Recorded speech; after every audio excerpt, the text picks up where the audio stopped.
Hi, welcome to our DGR physics classes. Today discuss about the topic mechanical properties of fluids. ఈ చాప్టర్లో most important question గురించి explain చేద్దాం.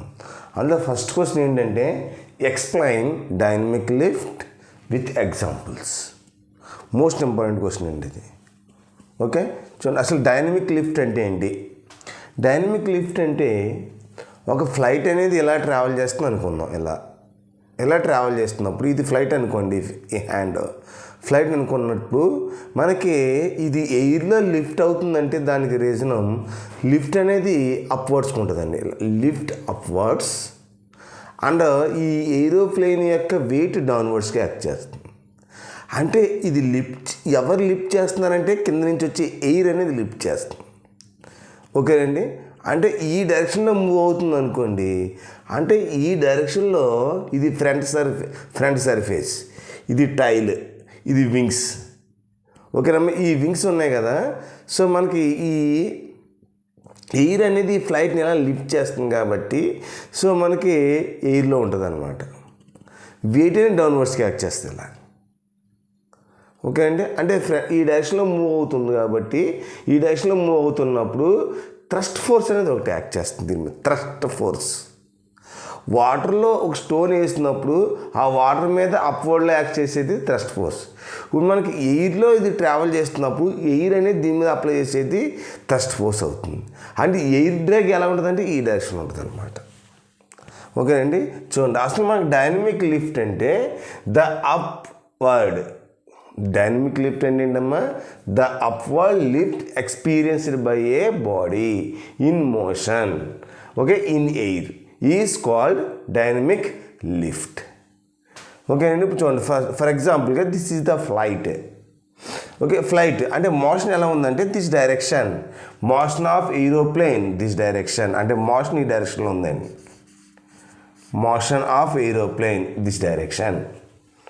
Flight అనేది ఇలా ఎయిర్లో ఉంది కదా, ఎయిర్లో ఉన్నప్పుడు ఇది ఫ్లైట్ ఇలా ఈ డైరెక్షన్లో మోషన్లో ఉంది. మోషన్లో ఉన్నప్పుడు ఈ ఫ్లైట్ మీద ఒక థ్రస్ట్ అనేది ఉంటుంది. అంటే ఈ డైరెక్షన్లో ఎయిర్ ఏ డైరెక్షన్లో ఉందో ఆ డైరెక్షన్లో అనేది థ్రస్ట్ అనమాట. ఎయిర్ డ్రాగ్ ఎలా ఉందంటే దిస్ డైరెక్షన్, అంటే ఎయిర్ ఎలా ఉంది కదా ఈ డైరెక్షన్లో ఉంది, ఇది ఎయిర్. ఓకేనమ్మా, this is the air. Air అనేది ఈ డైరెక్షన్లో ఉన్నప్పుడు ఎయిర్కి ఆపోజిట్ డైరెక్షన్లో ఉండేది థ్రస్ట్ ఫోర్స్ అవుతుంది. ఎయిర్ డ్రాగ్స్ అంటాం దీన్ని, అంటే ఎయిర్ వల్ల వచ్చేది డ్రాగ్ ఫోర్స్ అంటాం దాన్ని. ఓకే, ఎయిర్ లైన్స్ ఎలా ఉంటాయి కదా, మధ్యలో ఇలాగే వెళ్తుంది అనుకోండి, మనం బండి మీద వెళ్తున్నప్పుడు మనమే ఒక ఎయిర్ అప్లై చేస్తూ ఉంటుంది. ఓకే, ఆ ఎయిర్ని డ్రాగ్ అంటాం, డ్రాగ్ ఫోర్స్ అంటాం. ఓకే, ఆ ఎయిర్ వల్ల మన బైక్ అనేది ఈ డైరెక్షన్ ఉంది కదా, ఆ డైక్ మీద ఉండేది థ్రస్ట్ ఫోర్స్ అంటాం మనం.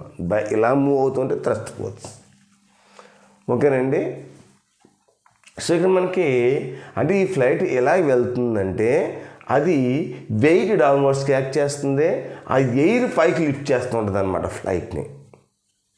ఓకేనండి, అంటే ఈ డైరెక్షన్లో ఉండేది థ్రస్ట్ ఫోర్స్ అవుతుంది, ఈ డైరెక్షన్లో ఉండేది డ్రాగ్ ఫోర్స్ అవుతుంది. డౌన్వర్డ్స్కి ఉండేది వెయిట్ అవుతుంది, దానికి ఆపోజిట్లో ఉండేది లిఫ్ట్ ఫోర్స్ అవుతుంది. ఈ ఫ్లైట్ని ఎవరు లిఫ్ట్ చేస్తున్నారో ఎయిర్ లిఫ్ట్ చేస్తుంది. అంటే ఎయిర్ వల్ల వచ్చేది లిఫ్ట్ ఫోర్స్, ఈ ఫ్లైట్ వల్ల వచ్చేది వెయిట్. ఓకేనండి, అంటే ఈ డైరెక్షన్లో మూవ్ అవుతుంది, అంటే ఎయిర్ ఈ డైరెక్షన్లో మనకి ఈ డైరెక్షన్లో మూవ్ అవుతుంది కాబట్టి ఎయిర్ దీని మీద అప్లై చేస్తుంది. ఇలా ఎయిర్ దీని మీద అప్లై చేస్తుంది. ఎయిర్ దీని మీద అప్లై చేస్తున్నప్పుడు ఫ్లైట్ ఏ డైరెక్షన్ ఉందో ఆ డైరెక్షన్ ఉండేది థ్రస్ట్ అవుతుంది. ఓకేనమ్మా, ఇది ఎయిర్ డ్రాగ్స్ అంటాం, దీన్ని డ్రాగ్స్ అంటాం. దీన్నే మనం ఏమంటాం అంటే డైనమిక్ లిఫ్ట్ అంటాం. డైనమిక్ అంటే మోషన్లో ఉన్న బాడీస్, డైనమిక్ లిఫ్ట్. ఓకేనమ్మా, this is the dynamic lift. అంటే ఎగ్జాంపుల్స్ ఏంటో చూద్దాం ఒకసారి. ఫస్ట్ ఎగ్జాంపుల్ ఏంటి? Lift on aircraft wing. ఇప్పుడు lift on aircraft wing అంటే suppose this is the wings. ఇప్పుడు వింగ్ ఎలా ఉంది కదా, వింగ్ ఎలా ఉంది, దిస్ ఈజ్ ద వింగ్ అనుకుందాం. ఫ్లైట్ ఇలా ట్రావెల్ చేస్తుంది, దాంతోపాటు ఈ వింగ్ కూడా ఇలా ట్రావెల్ చేస్తుందండి. ఇలా ట్రావెల్ చేస్తున్నప్పుడు ఈ వింగ్ మీద ఏం చేస్తుంది, ఎయిర్ లైన్స్ అనేవి ఇలా ట్రావెల్ చేస్తాయి. ఎయిర్ లైన్స్ అనేవి ఇలా ట్రావెల్ చేస్తాయండి ఇలాగా. ఓకేనా, ఇది వింగ్ కదా, ఇది ఎడ్జ్. ఓకేనమ్మా, ఇలా ట్రావెల్ చేస్తే అంటే top surface of the wing and bottom surface of the wing top surface of the wing మీద ఎయిర్లైన్స్ ఎక్కువ ట్రావెల్ చేస్తాయి, bottom surface of the wing మీద ఎయిర్లైన్స్ తక్కువ ట్రావెల్ చేస్తాయి. ఎక్కడ ఎక్కువ ట్రావెల్ చేస్తున్నాయో అక్కడ ఆ ఎయిర్లైన్స్కి స్పీడ్ ఎక్కువగా ఉంటుందన్నమాట. అంటే వెలాసిటీ ఎక్కువ ఉంటుందన్నమాట. అంటే వెలాసిటీ ఎక్కువ ఉందంటే అక్కడ ప్రెషర్ చాలా తక్కువ ఉన్నట్లు. అదే bottom surface of the wing దగ్గర ఎయిర్లైన్స్ అనేవి చాలా స్లోగా ట్రావెల్ చేస్తాయి. నెమ్మదిగా స్లోగా ట్రావెల్ చేసేటప్పుడు ఆ ఎయిర్లైన్స్కి స్పీడ్ చాలా తక్కువగా ఉంటుంది కాబట్టి దానికి ప్రెషర్ ఎక్కువ ఉంటుందన్నమాట bottom surface of the wing దగ్గర. ఓకే, దీన్నే మనం ఏమంటాం, ఎయిర్ క్రాఫ్ట్ వింగ్ అని చెప్పచ్చు. Best example. అంటే ఫ్లైట్ ఈ డైరెక్షన్లా వస్తున్నప్పుడు ఇక్కడ వింగ్ ఉంది, సైడ్ వింగ్స్ ఉంటాయి కదా, ఇలాగ వింగ్స్. ఆ వింగ్స్కి ఓకేనా పైనుంచి కూల్ లైన్స్ ట్రావెల్ చేస్తే కింద నుంచి కూల్ లైన్ ట్రావెల్ చేస్తాయి. అంటే వింగ్ ఎలా ఉందనుకుందాం, for example this is the wing. ఇది వింగ్ అనుకుందాం. ఈ వింగ్ అనేది ఈ డైరెక్షన్లో మోషన్లో ఉందనుకుందాం. ఓకే, మోషన్లో ఉన్నప్పుడు పై సర్ఫేస్ మీద ఎక్కువ లైన్స్ ట్రావెల్ చేస్తాయని చెప్పుకున్నాం, కింద సర్ఫేస్ మీద తక్కువ లైన్ ట్రావెల్ చేస్తాయని చెప్పుకున్నాం. అంటే ఇక్కడ ఏం రాద్దాం, first point top surface of wing, top surface of the wing. ఓకేనమ్మా, velocity is okay high, velocity is high and pressure is low.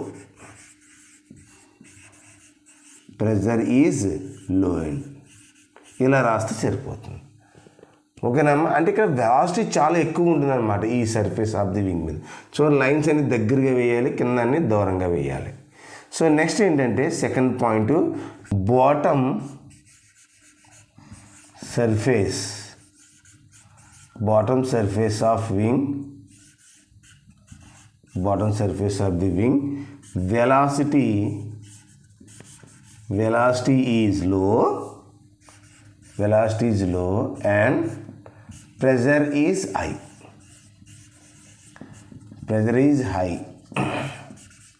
ఓకేనా, ఈ పాయింట్స్ నుండి ఇలా జస్ట్ సైడింగ్ పెట్టి ఇలా రాస్తే సరిపోతుందండి ఎగ్జామ్లో. First example. ఓకేనమ్మా. ఓకే, ఇక్కడ top surface of the wing మీద వెలాసిటీ చాలా ఎక్కువగా ఉంటుందండి. అంటే వెలాసిటీ ఈజ్ హై,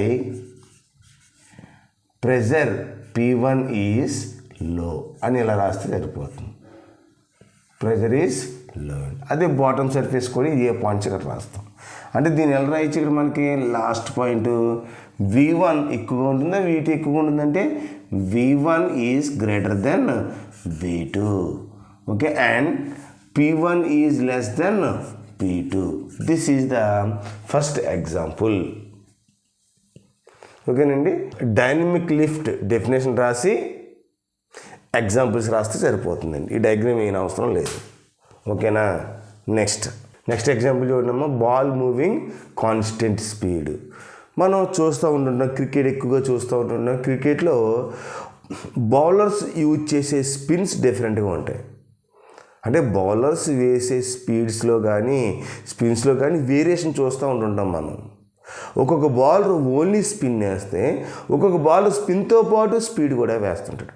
ఒక్కొక్క బాల్ ఓన్లీ స్పీడ్తోనే మెయింటైన్ చేస్తాడు. ఇలా 3 types ఆఫ్ బౌలర్స్ ఉంటాయి. సో ఇక్కడ మనకి ఫస్ట్ ఎగ్జాంపుల్ 2 ఏంటంటే ఓన్లీ కాన్స్టెంట్ స్పీడ్తో ట్రావెల్ చేస్తున్నప్పుడు, అంటే మనం బాల్ విసిరినప్పుడు ఒకే స్పీడ్తో మెయింటైన్ అవ్వాలి, దాన్ని కాన్స్టెంట్ స్పీడ్ అంటాం. సో మనకి బౌలర్ వేసినప్పుడు మోషన్ అనేది ఈ డైరెక్షన్లో ఉందనుకోండి, this is the motion of the ball. Motion ఈ డైరెక్షన్ ఉన్నప్పుడు ఎయిర్లైన్స్ అనేవి ఎలా ట్రావెల్ చేస్తుంది, దీన్ని స్ట్రీమ్ లైన్స్ అంటాం.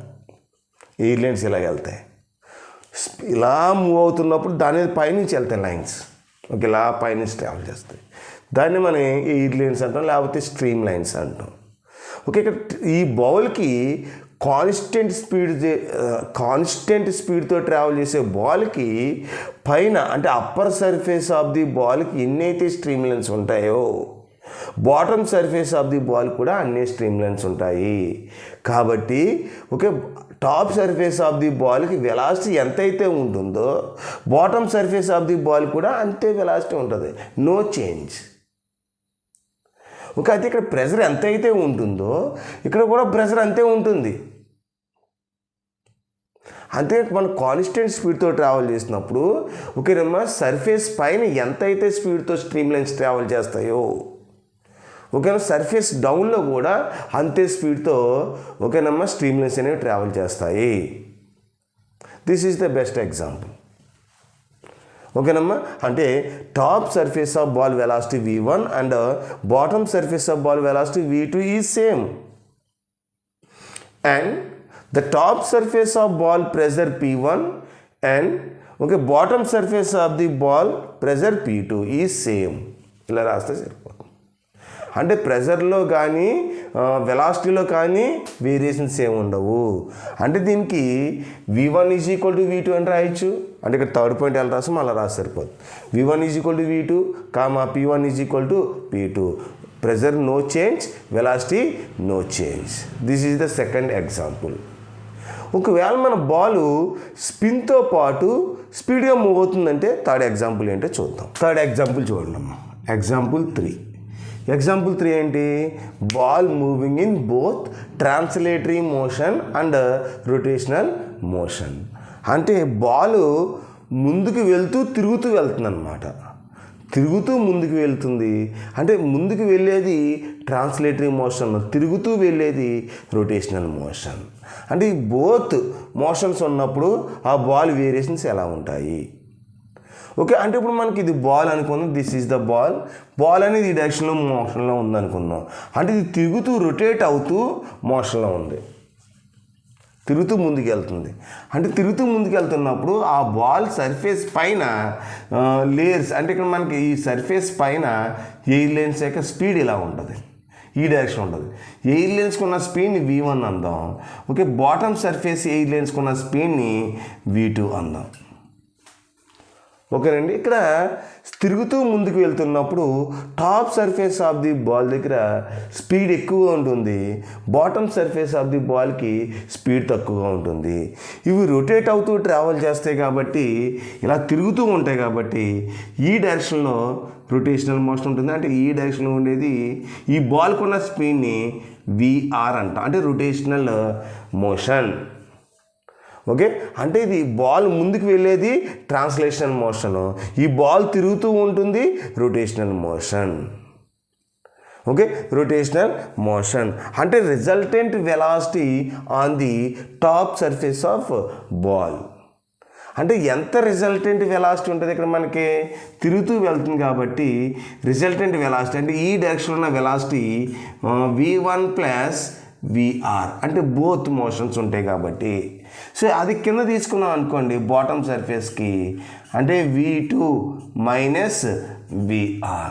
v2 ఓకేనా, ఇక్కడ ఎంత అవుతుంది? బాటమ్ సర్ఫేస్కి v2 మైనస్ VR అని చెప్పచ్చు. ఎగ్జాంపుల్ 3 చూడండి అమ్మా. Ball moving in both translatory and rotational motion. ఒక బాల్ ముందుకు ఇలా వెళ్తుంది అనుకోండి, దాన్ని ట్రాన్స్లేటరీ మోషన్ అంటాం. అది తిరుగుతూ వెళ్తుంది అనుకోండి, దానికి రొటేషనల్ మోషన్ అంటాం. ఓకేనండి, అంటే మోషన్ ఈ డైరెక్షన్లో ఉంది. This is the translatory motion. Balu ఇలా తిరుగుతూ ఉంటుంది అనమాట, లేకపోతే ఇలా తిరుగుతూ ఉందనుకుందాం. ఇలా తిరుగుతూ ఈ డైరెక్షన్లో మూవ్ అవుతుంది. సో దానికి రొటేషనల్ వెలాసిటీ అంటాం. ఓకే, ముందుకు వెళ్ళేది v1 వెలాసిటీ అంటాం. పై సర్ఫేస్ అయితే, కింద సర్ఫేస్ అయితే v2 వెలాసిటీ కింద తీసుకుందాం. అంటే ఎయిర్ లైన్స్ ఇలా ఉన్నాయన్నమాట బాల్కి. ఎయిర్ లైన్స్ అనేవి ఇలా ఉన్నాయి. ఇది ముందుకు వెళ్తుంది అంటే ఈ డైరెక్షన్లో వెళ్తుంది కాబట్టి దీని మీద ఉండేది ఏంటి? థ్రస్ట్ అనేది ఉంటుంది. అంటే ఈ బాల్ ఏ డైరెక్షన్లో వెళ్తుందో ఆ డైరెక్షన్లో ఉండేది థ్రస్ట్ అవుతుంది. బాల్కి ఆపోజిట్ డైరెక్షన్లో ఉండేది ఎయిర్ డ్రాగ్ అవుతుంది. ఓకేనమ్మా, అంటే చూడండి ఎయిర్ లైన్స్ అనేవి ఎలా ఫామ్ అవుతాయి అన్నమాట. అంటే టాప్ సర్ఫేస్ మీద ఎయిర్ లైన్స్ ఎలా ఉన్నాయి, బాటమ్ సర్ఫేస్ మీద ఎయిర్ లైన్స్ ఎలా ఉన్నాయి. సో ఇక్కడ ఇప్పుడు వెలాసిటీ ఎలా ఉంది కదా, దీని వెలాసిటీ ఎలా ఉంది అంటే top surface of the wing దగ్గర, అంటే resultant velocity on the top surface అంటే v1 ప్లస్ VR. ఓకే, అదేవిధంగా బాటమ్ సర్ఫేస్ ఆఫ్ ది అంటే ఇక్కడ రిజల్టెంట్ అంటే ఎలా రాస్తారు? Resultant velocity on the bottom surface అంటే v2 మైనస్ VR. ఓకేనండి, అంటే దీన్ని ఎలా రాయొచ్చు? ఇక్కడ resultant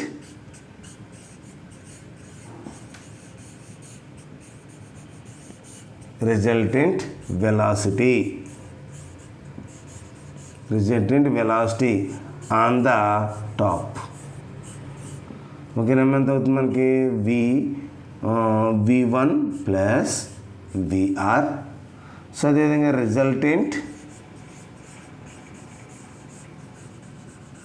resultant velocity on the bottom ఎంత అవుతుంది మనకి v2 plus vr. Okay, v2 minus v2 minus vr. ఓకేనండి, అంటే లైన్స్ యొక్క స్పీడ్ ఎలా ఉంటుంది, సో అది ఎలా తిరుగుతుంది కాబట్టి దీనికి ఇది ఆపోజిట్ డైరెక్షన్లో ఉంటుందని చెప్పచ్చు. అంటే ఎలా వెళ్తుంది కదా, సో మనకి ఇది డైరెక్షన్లో అంటే ఇలా తిరుగుతుంది, అంటే ఇలా మూవ్ అవుతుంది కదా, సేమ్ డైరెక్షన్ ఉంది కాబట్టి రెండు ప్లస్ చేసేద్దాం. సో మనకి ఇది ఎలా తిరుగుతుంది కదా, దీనికి ఈ డైరెక్షన్లో ఇలా ఉంది కాబట్టి ఇది విఆర్ అయితే చూడండి స్ట్రీమ్ లైన్స్ ఎలా ఉన్నాయో ఈ వెలాసిటీ కూడా అలానే ఉంది. కాబట్టి ఈ వెలాసిటీ సేమ్ డైరెక్షన్ ఉంది కాబట్టి v1 ప్లస్ vr అని చెప్పొచ్చు. సో మనకి ఈ వెలాసిటీ ఇలా ఉంటే ఈ వెలాసిటీ ఈ డైరెక్షన్లో ఉంది కాబట్టి v2 మైనస్ vr రెండు ఆపోజిట్ డైరెక్షన్లో ఉన్నాయి కాబట్టి జస్ట్ మనం బోర్డు మీద ఎలాగైతే రాసామో యాస్టిజ్గా అలా రాస్తే సరిపోతుంది. This is the third example. అంటే డైనమిక్ లిఫ్ట్ అంటే చెప్పుకున్నాం. Example 1 air craft wing, and example 2 ball moving constant speed, example 3 okay ball moving in both translatory and rotational motion. ఇలా రాస్తే సరిపోతుందండి. ఈ చాప్టర్లో నెక్స్ట్ ఇంపార్టెంట్ ఫార్ములాస్ గురించి డిస్కస్ చేద్దాం. ఓకేనండి, చూడండి explain surface tension and surface energy. ఇప్పుడు సర్ఫేస్ టెన్షన్ అంటే ఏంటి? సర్ఫేస్ టెన్షన్ అంటే ఒక బౌల్లో ఒక వాటర్ తీసుకున్నాం, వాటర్ సర్ఫేస్ అనేది ఒకటి క్రియేట్ అవుతుంది. వాటర్ తీసుకున్న తర్వాత సర్ఫేస్ క్రియేట్ అవుతుంది. ఆ సర్ఫేస్ మీద ఒక లైన్ ఇమాజినేషన్ చేసుకోండి. అంటే ఫర్ ఎగ్జాంపుల్గా ఇది కంటైనర్, ఇది కంటైనర్ అనుకుందాం. This is the container. ఈ వాటర్ సర్ఫేస్ ఓకేనమ్మా, ఇది వాటర్ సర్ఫేస్ అనుకుందాం. ఓకేనమ్మా, ఈ వాటర్ సర్ఫేస్ అనుకోండి. ఇదంతా వాటర్. ఓకేనమ్మా, ఇదంతా వాటర్. ఈ వాటర్ సర్ఫేస్ మీద ఒక ఇమాజినరీ లైన్ పెట్టండి. ఇలా ఇమాజినరీ లైన్. ఈ సర్ఫేస్ మీద ఇక్కడ ఒక మాలిక్యూల్ ఉంటుంది కదా, ఈ మాలిక్యూల్ ఈ ఇమాజినరీ లైన్ మీద ఉన్న మాలిక్యూల్స్ని లాక్కుంటుంది ఇలా ఈ డైరెక్షన్లో. అదేవిధంగా ఇక్కడ మాలిక్యూల్ ఇలా లాక్కుంటుంది, అంటే అట్రాక్ట్ చేసుకుంటుంది అనమాట. ఈ మాలిక్యూల్ ఈ ఇమాజినరీ లైన్ మీద ఉన్న మాలిక్యూల్ అట్రాక్ట్ చేసుకుంటుంది. దీని మీద కూడా ఇలాగే అట్రాక్ట్ చేసుకుంటుంది, దీని మీద కూడా ఇలాగే అట్రాక్ట్ చేసుకుంటుంది ఈ డైరెక్షన్లో. అంటే ఇటు సైడ్ మాలిక్యూల్స్ ఉంటాయి, ఇటు సైడ్ మాలిక్యూల్స్ ఉంటాయి. ఈ ఇమాజినరీ లైన్ మీద ఉన్న మాలిక్యూల్ ఇక్కడున్న మాలిక్యూల్ని అట్రాక్ట్ చేసుకుంటూ ఉంటాయి అన్నమాట. సో మనకి ఒక యూనిట్ లెంగ్త్ మీద యాక్ట్ చేసే ఫోర్స్ని మనం సర్ఫేస్ టెన్షన్ అంటాం. ఓకేనండి, చూడండి ఇక్కడ surface tension can be defined as the force acting per unit length perpendicular on an imaginary line drawn on the liquid is called surface tension. ఈ ఇమాజినరీ లైన్కి పెర్పెండిక్యులర్గా ఉన్న ఫోర్సెస్కి అంటే దిస్ ఇమాజినరీ లైన్ యొక్క length ఎంతమ్మా ఎల్ అనుకుందాం. Imaginary length of the imaginary line.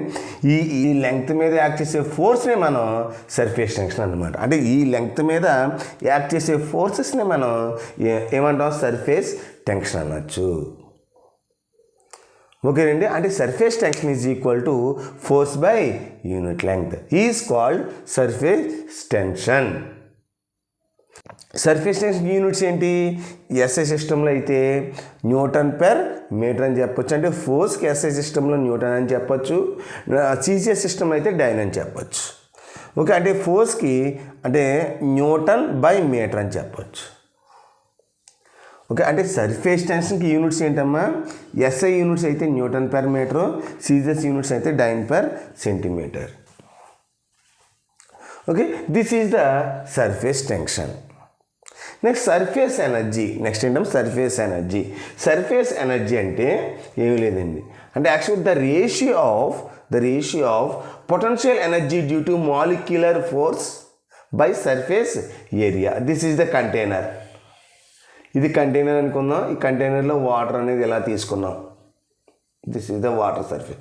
ఇదంతా water లోపల మనకి మాలిక్యూల్స్ ఉంటాయి. ఇది ఒక మాలిక్యూల్ అనుకుందాం. ఓకే, ఈ మాలిక్యూల్ దీని చుట్టూ ఉన్న మాలిక్యూల్ అన్నిటికి లాక్కుంటుంది అనమాట. అంటే సపోజ్ ఫర్ ఎగ్జాంపుల్గా ఇక్కడ వాటర్ మాలిక్యూల్ ఉందా, ఇక్కడ మాలిక్యూల్ ఉందా, ఈ మాలిక్యూల్ని ఇది కొద్దిగా ఇలాగ అట్రాక్ట్ చేసుకుంటుంది. అదే ఇక్కడ మాలిక్యూల్ ఉందా, ఈ మాలిక్యూల్ దీన్ని అట్రాక్ట్ చేసుకుంటుంది. ఇలా అంటే దాని చుట్టూ ఈ మాలిక్యూల్ చుట్టూ ఉన్న మాలిక్యూల్స్ని ఇది లాక్కుంటుంది అనమాట. అంటే ఈ చుట్టూ ఉన్న మాలిక్యూల్ ఏం చేస్తాయి, ఈ సెంటర్లో ఉన్న మాలిక్యూల్ ఇలా లాక్కుంటుంది. అంటే ఇక్కడ ఉన్న మాలిక్యూలు ఈ మాలిక్యూల్ ఉంది కదా, ఈ మాలిక్యూల్ ఏం చేస్తుంది, ఈ డైరెక్షన్లో ఫోర్స్ లాక్కుంటుంది అనమాట. అంటే ఒక ఇమాజినరీ ఇలా తీసుకుందాం, డ్రా చేద్దాం ఇమాజినరీ సర్కిల్.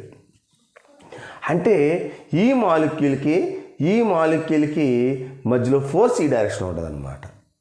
అంటే సెంటర్లో ఉన్న ఈ మాలిక్యూల్ కొద్దిగా అట్రాక్ట్ చేసుకుంటుంది, ఈ మాలిక్యూల్ దీన్ని అట్రాక్ట్ చేసుకుంటుంది. అలానే ఈ మాలిక్యూల్ దీని చుట్టూ ఉన్న మాలిక్యూల్ని అట్రాక్ట్ చేసుకుంటుంది. అలాగే దీని చుట్టూ ఉన్న మాలిక్యూల్ దీన్ని అట్రాక్ట్ చేసుకుంటూ ఉంటుంది అనమాట. అప్పుడు ఈ మాలిక్యూల్కి మధ్యలో ఒక ఎనర్జీ ఉంటుంది. ఆ ఎనర్జీని మనం ఏమంటాం, పొటెన్షియల్ ఎనర్జీ అంటాము. ఆ మాలిక్యూల్కి మధ్యలో ఉన్న ఎనర్జీనే మనం పొటెన్షియల్ ఎనర్జీ అంటాము. ఓకేనండి. అంటే ఇక్కడ ఏం చెప్పచ్చు, the ratio of potential energy due to molecular force to the unit surface. ఏదో ఒక పర్టికులర్ సర్ఫేస్ దగ్గర మాలిక్యూల్కి మధ్యలో ఒక ఎనర్జీ ఉంటుంది. ఆ ఎనర్జీనే పొటెన్షియల్ ఎనర్జీ అంటాము. So energy is called surface energy. అంటే surface energy is equal to potential energy due to molecular force by surface area. మాలిక్యూల్కి మధ్య ఉన్న ఎనర్జీని పొటెన్షియల్ ఎనర్జీ అంటాం కాబట్టి దాని వర్క్ డన్తో కన్సిడర్ చేయొచ్చు. సో మనకు సర్ఫేస్ ఎనర్జీ అంటే is equal to potential energy due to molecular force W by area. ఓకేనండి. సో ఇక మనకి ఈ రెండుకి రిలేషన్ ఏంటంటే W బై ఏరియా. అంటే surface tension is equal to work by area అని చెప్పచ్చు. దీన్ని ఇలా రాస్తే సరిపోతుంది ఎగ్జాంపుల్. సర్ఫేస్ ఎనర్జీ అంటే లోపల మాలిక్యూల్స్ ఉంటే మాలిక్యూల్ ఇంకో మాలిక్యూల్ని అట్రాక్ట్ చేసుకుంటూ ఉంటుంది ఇలాగా. సో మనకి ఆ మాలిక్యూల్కి మధ్యలో ఒక ఎనర్జీ ఉంటుంది. ఆ ఎనర్జీని మనం పొటెన్షియల్ ఎనర్జీ అంటాం. అంటే potential energy due to A molecular force by surface area. అది ఒక పర్టికులర్ ఏరియా దగ్గర. Thank you. ఈ వీడియో కనుక మీకు నచ్చినట్లయితే లైక్ చేయండి, షేర్ చేయండి. Please subscribe the my DGR physics classes. Thank you.